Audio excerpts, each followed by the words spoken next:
All right, there are a few ways to approach parenting. You can experiment with the first child, and by the second and third, hope you've got it figured out. Or you can educate yourself with what's going on, what to expect, and how to handle certain situations, especially with those teens. In our ongoing segment about family safety, we welcome back Dr. Wes Crenshaw. Thanks so much for coming in. And we have an important topic today as we talk about parenting and safe parenting and healthy parenting with some of the teens, the tweens. Everything you need to know, though, for parenting, you say can be summed up in one word. What is it? That word is influence. Parents too often get to 12 or 13 with their child, throw up their hands and think, well, we've done all we can do.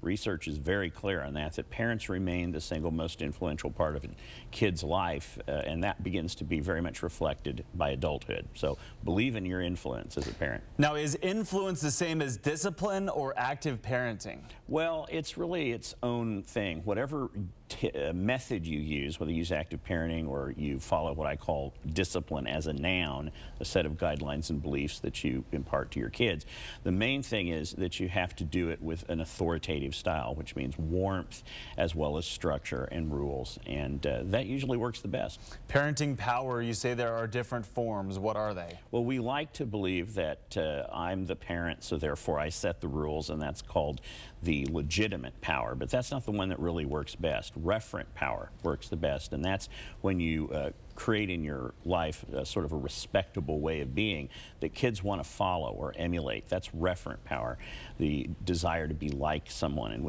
if we can get our kids to want to be like us, then we have a lot more influence that way. So I should not run my house like a dictatorship. Well, that seems easy, doesn't it? But in the long run, it doesn't really pay off, and it makes your kids too dependent on rules and structure and not enough on their own self-regulation. Well, discipline is a tough and touchy situation. You refer to it, though, as a noun, not a verb. Why is that? Well, people think it's the thing you do to your kids, and really it's a set of ideas, a discipline that you have and what you believe in. And you know, the point of being a parent is to keep your kids in the channel that you believe is right for them. And the point of being a teenager is to deviate from that channel, is to individuate yourself from your family. And those two things have to be in a certain amount of conflict. That's just part of the process.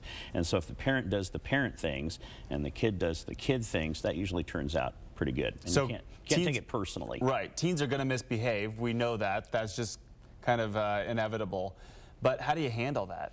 Well, that's the worst mistake parents make, and I see it every week in my office, is to take too personally what the child is doing, what the teenager is doing. Kids aren't put on the earth to make our lives miserable. They're not? They're not. I know this is a popular misbelief, but we have to believe that what they're doing is a part of that individuation process. It's a natural process, and we need them to differentiate, or they're going to live with us forever, and we really don't want that. What do you have, one sentence for parents that they need to know, some good advice? Well, be close to your kids. Influence comes from being in a relationship, being in a close relationship. And in 20 years, 30 years, nobody's going to remember how many hours a week we worked, but a lot of people are going to know us by the children we raised, and that's the best advice I can give.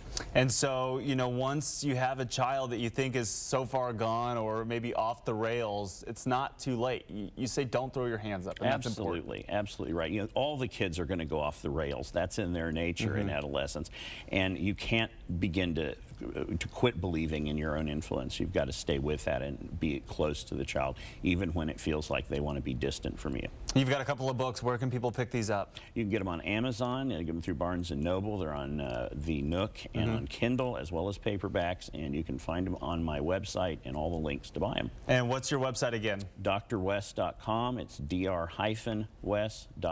Excellent. You'll have a blog there as well. Thank you so much. We're going to have you come back in. We have a lot more issues to talk with you about that I think are very important for us all to learn about parenting and about children. I'll look forward to it. Thanks so much, Dr. Wes. I appreciate it. And we will be right back after this break.